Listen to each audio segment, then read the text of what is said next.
రాధా, లోపలికి వెళ్ళి ప్రాక్టీస్ చేద్దాం.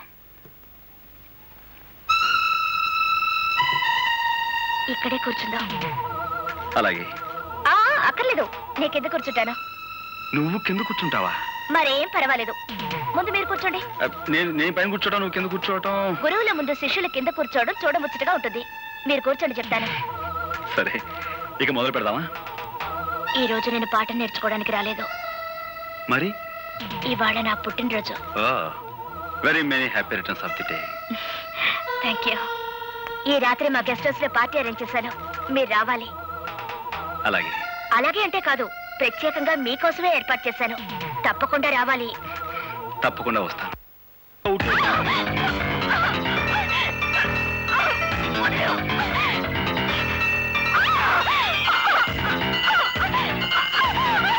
కోపి వచ్చిన తర్వాత నటించమంటే ఇప్పుడే నవ్వట పడతావండి. వదిలేవు.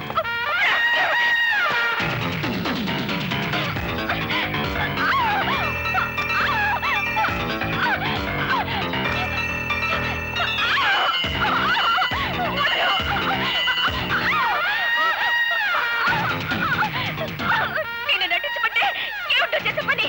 పశువులా ప్రవర్తించుకో. వదిలేవు.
ఒంటరిగా ఆడపిల్ల దొరికింది కదా అని అత్యాచారం చేయబోతావా?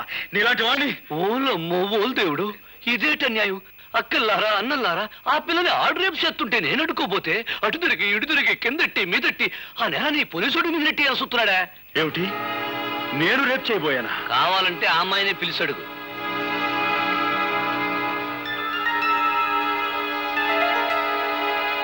రాధా, ఏమిటి ఆలోచిస్తున్నావు? జరిగింది ఏమిటో చెప్పు.